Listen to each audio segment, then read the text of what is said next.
Yang bikin beda itu kita ceritanya langsung di lokasinya, di lokasi kejadian. Saya sekarang jujur aja mual.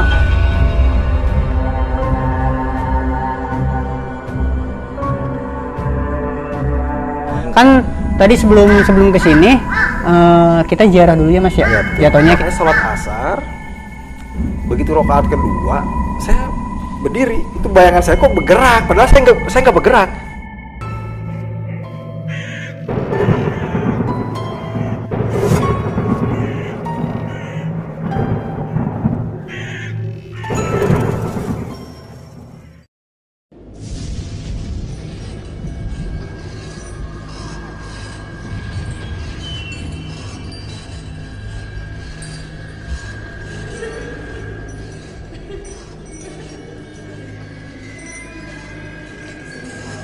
Assalamualaikum warahmatullahi wabarakatuh. Selamat malam, welcome back to the channel dan masih bersama gue Ian tentunya.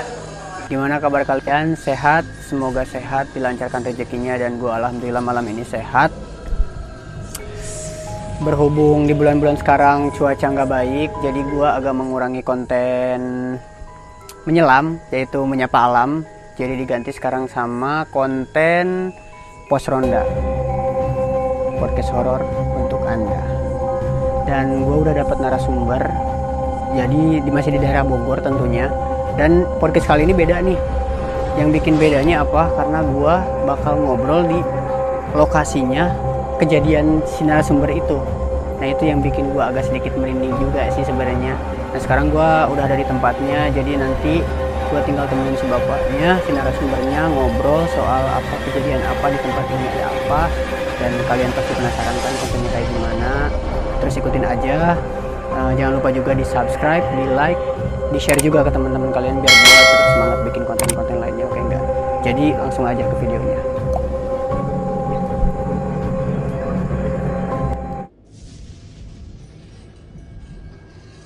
Guys, jadi sekarang gue udah sama narasumbernya, sama Abah Uli. Kenalin Bah, namanya Ian, Abah Enjen. Yang ini Abah Uli, Abah Enjen. Nah, berhubung kita udah sama narasumbernya nih guys, jadi kita langsung aja nih ngobrolin soal apa sih, ada kejadian apa dan ada cerita apa gitu di lokasi ini. Mulai dari Abah Enjen nih Bah, diceritain nih Bah, apa yang dialamin Abah selama di sini atau gimana, boleh? Kita yang agak singkat aja ya. Agak singkat aja ya. Pernah saya alamin selama itu Bapak udah meninggal ya. Iya. Begitu Bapak udah meninggal, udah 1 tahun, bahkan udah ada kuburannya udah dibangun itu ya. Nah, tiba-tiba ada anak yang dari Jasinga, dari Barengko, pokoknya Belima. Dia kesini, assalamualaikum, saya keluar ceritanya. Begitu saya keluar, silakan masuk, mau ketemu siapa, katakan saya gitu. Katanya mau ketemu Panjen katanya. Oh iya masuk, saya sendiri Panjen, katakan gitu. Saya sendiri. Ah kata dia, bukan katanya. Yang saya cari Panjen itu namanya Panjen, tapi orangnya bukan ini. Tapi gimana ininya, kata saya. Udah masuk aja dulu katanya kan gitu. Yeah. Udah masuk aja dulu. Begitu saya persilakan masuk, dia ngobrol. Kata saya, bagaimana ceritanya sampai begitu kamu? Kan ini saya Panjen. Enggak, katanya begini katanya.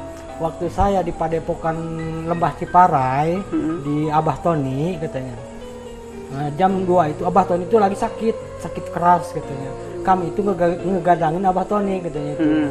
Nah, tiba-tiba jam 2 itu ada orang muncul dari kamar Abah Tony itu berdua. Akhirnya nimbrung sama mereka tuh. Ya, ikut berkumpul. Kenalan, saya Jen dari Campea. Ini istri saya katanya kan gitu. Yang muncul di kamar itu Pak, yang berdua. Udah gitu, udah nimbrung, udah ngobrol, ngobrol masalah, nggak tahu ngobrolnya ya mereka itu ya. Nah, ada sih kan semuanya 6 orang tuh. Ada salah satu mereka di antara mereka itu yang kurang yakin mungkin ke dia ini. Ya, ke bapak ini. Ya, yang 2 orang itu. Yang 2 orang yang keluar dari kamar, yang akunya Bapak Jen. Dia mungkin kurang yakin. Ngaku dia banyak ilmu juga katanya kan gitu. Dia dari mana sih kan nggak yakin lah gitu. Nah, begitu bubar dari situ ceritanya, begitu pamitan nanti kamu harus main ke Campea, ke Padepokan Kanjeng Aras Campea. hari anu gitu dia Iya.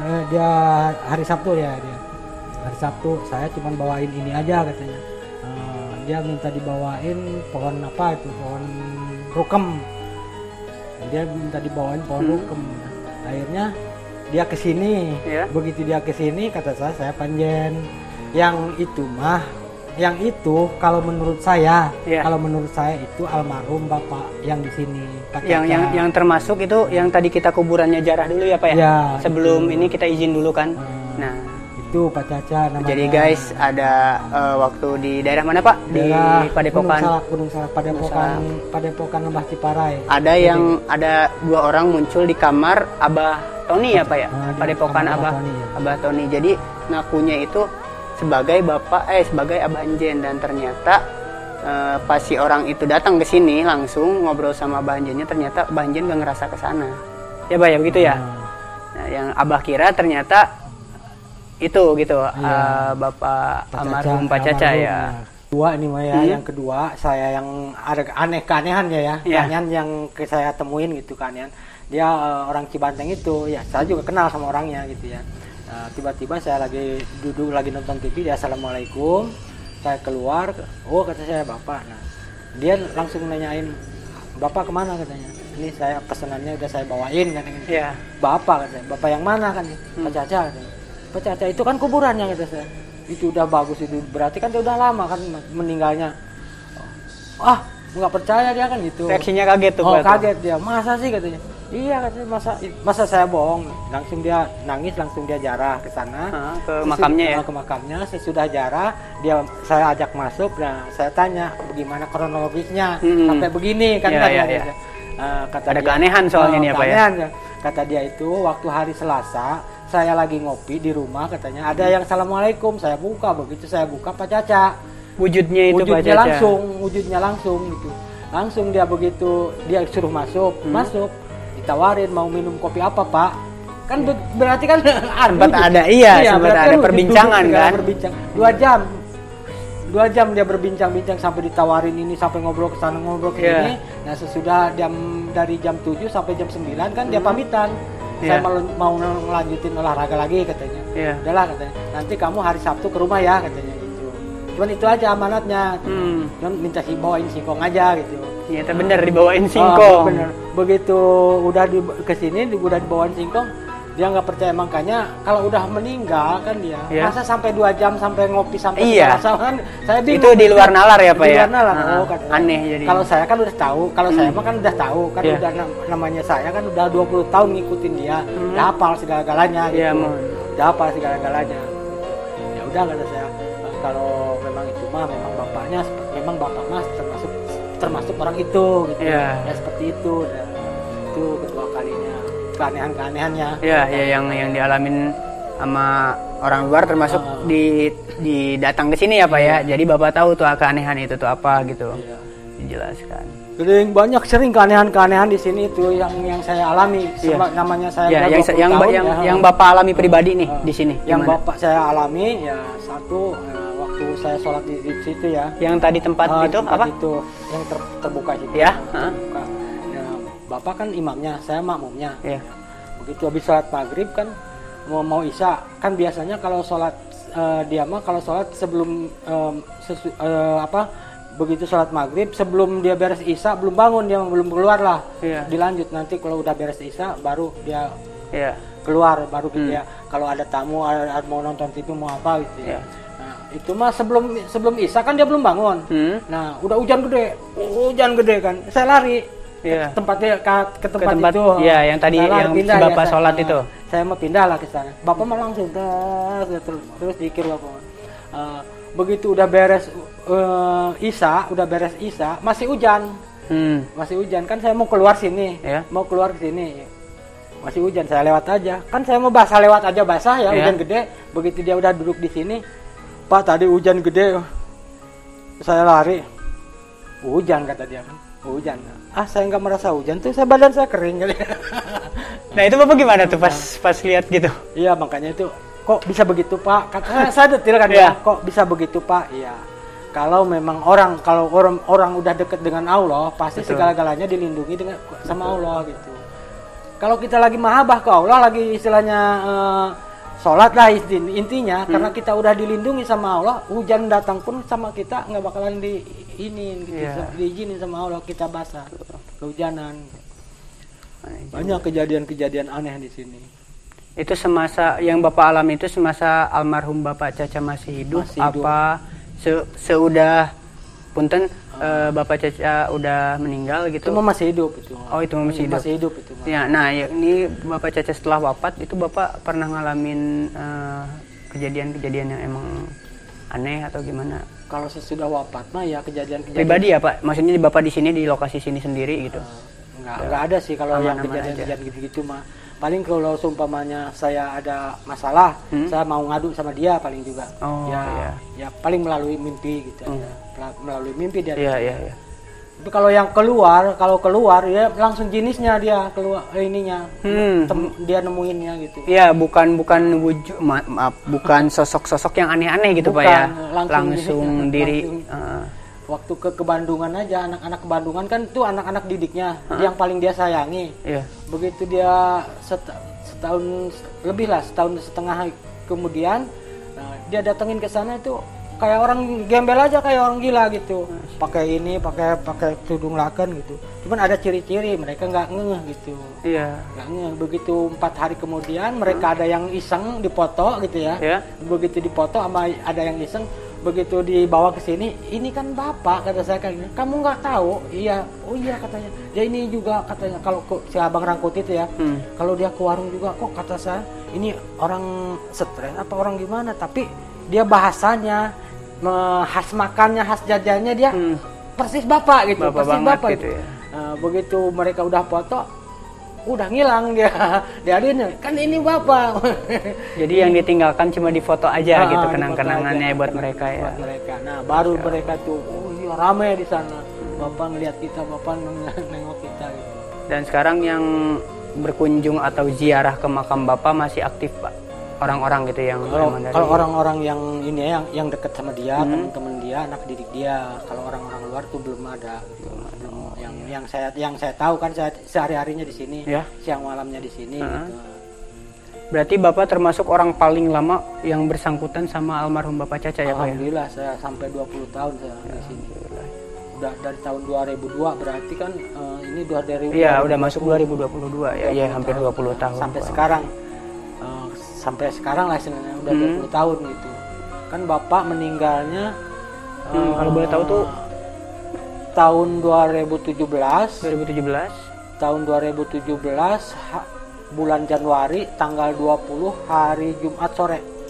Hari Jumat sore. Itu Bapak meninggal apa karena mengidap penyakit atau emang gimana Pak? Emang dia mah kalau mengidap penyakit ya memang dari dulu juga nggak ada. Pasti sih semua orang punya ya Pak ya.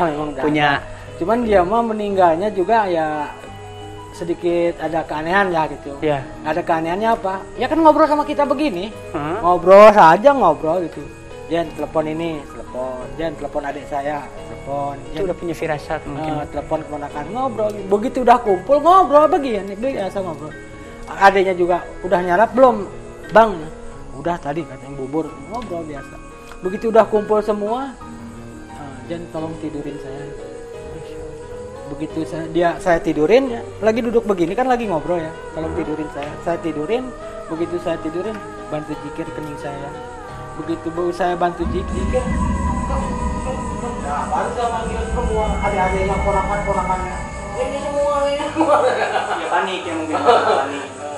Udah baru kumpul semua. Itu almarhum Bapak Caca kurang lebih 67 lah, belum sampai 70. Kalau postur Bapak ada? Almarhum Bapak. Itu yang di situ, yang tua kan yang udah terakhir itu. Yang terakhir yang 14 tuh. Oh iya, yang 14. 2 bulan sebelum meninggal tuh. Itu yang itu kan anak-anak ormas AMS tuh. Si Adit kena mau.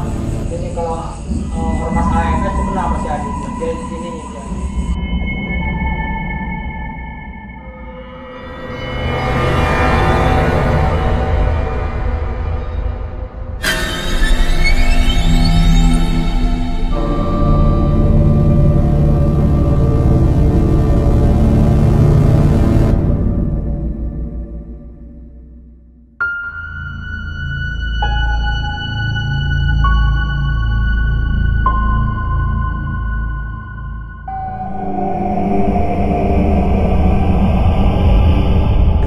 tadi udah ngedengar dari Abah Jen sedikit singkat cerita pengalaman Banjen soal penziarah atau yang emang ada didatangi sama almarhum Bapak Caca, Abah Caca maksudnya.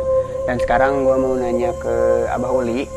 Beliau juga punya sedikit cerita, singkat cerita atau pengalaman ya Bah ya.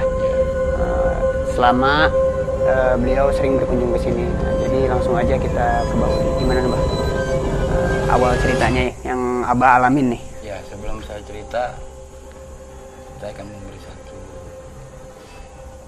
sedikit wejangan ya. Ya, boleh. Agar saya bercerita ini jangan diambil negatifnya. Betul. Satu keanehan.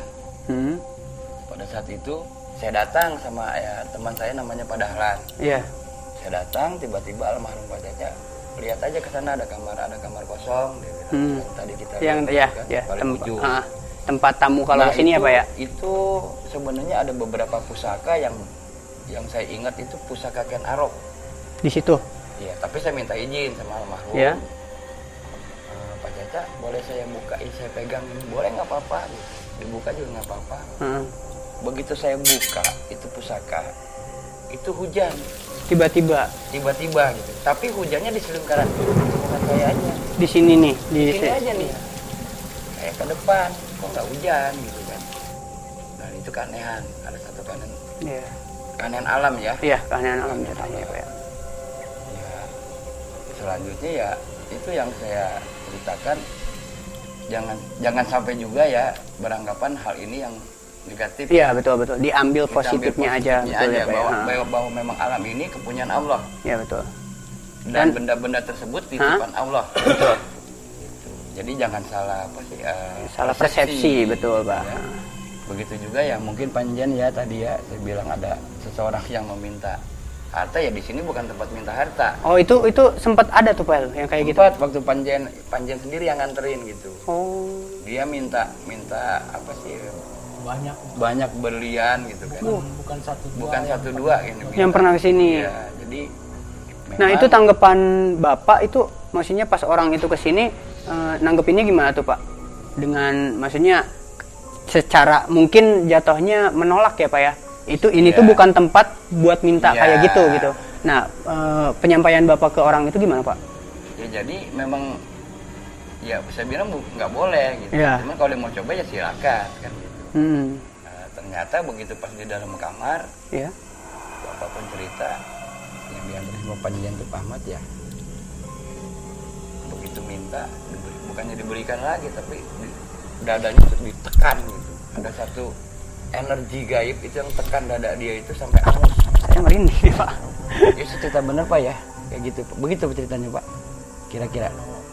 Saya mah kan ya hampir gitu. Kurang lebih begitu ya Pak ya.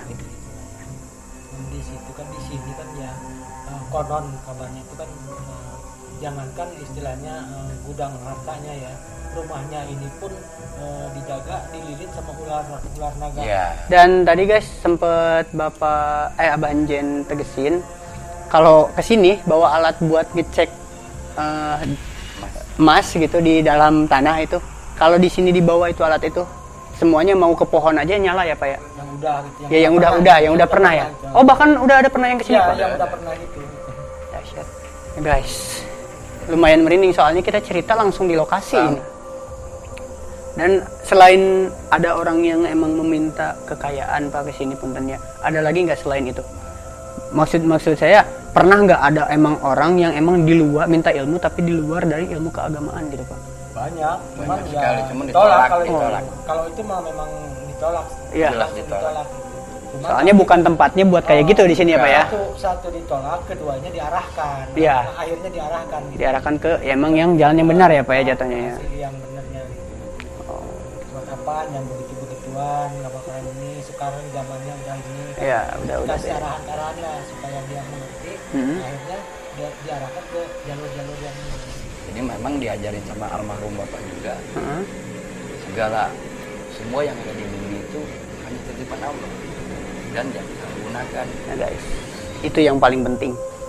Jadi tidak boleh. Kita harus berpatokan kepada Allah Subhanahu wa taala. Betul, Pak. Masalah. Dan Pak nih, terakhir mungkin ya, kalau misalkan ada orang yang emang berziarah atau silaturahmi sama Bapak ke sini, alamatnya di mana Pak kalau boleh tahu? Ini kalau posisi nama tempatnya Hmm. ini Padepokan Kanjil Aras. Padepokan Kanjil Aras. Cuman di sini kalau daerah sini kampung sini nggak ada yang tahu ya. Ya. Nggak ada yang tahu. Cuman di sini itu pendopo aja. Oh, Kalau iya. Di atas Ya, dipanggilnya ya sama warga sekitar mungkin ya. Di warga sekitar. Posisinya ya di Kampung Dong, Di Kampung Gedong, RT 3, RT 3, ya RW 1, RW 1, Kabupaten Ciampea. Kecamatan Desa Campea. Oh, Desa Ciampea, Kecamatan Ciampea. Di Belakang tepatnya Polsek. ya di belakang Polsek. Patokannya itu sih. Tepatnya sih di Kabupaten Bogor ya. Nah, jadi kalau misalkan viewersnya It's Me emang mau niat berkunjung ke sini, silaturahmi sama Mbah Njen, pengen tahu lokasinya, boleh tuh. Ntar kita cantumin juga alamatnya. Dan tadi udah disebutin juga sama Mbah Njen. Nah, sekarang nih ada kira-kira atau semboyan tempat ini atau amanat buat remaja-remaja yang masa kini nih Pak nih. Boleh Mas, tadi berhubung Abah Njen sama Abah Uli sudah ada umur dan harus lihat dulu. Ya Bah ya.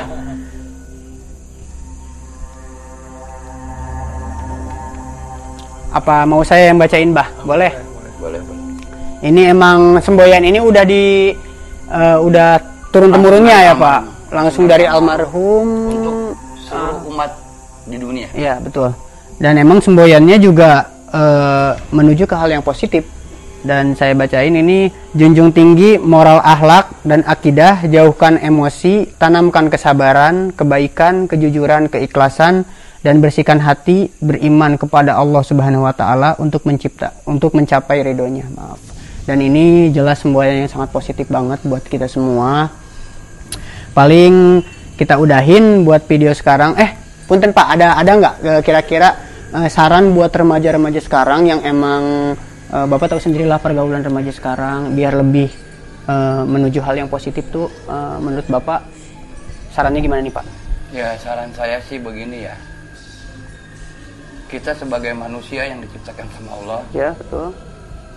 harus kita gunakan akhlak kita, perilaku kita sebaik mungkin Betul.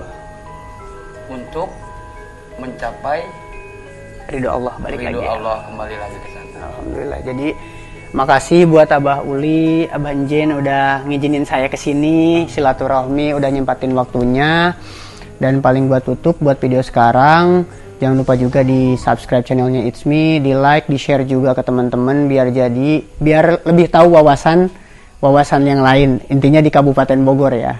Paling segitu aja. Till next time, peace out.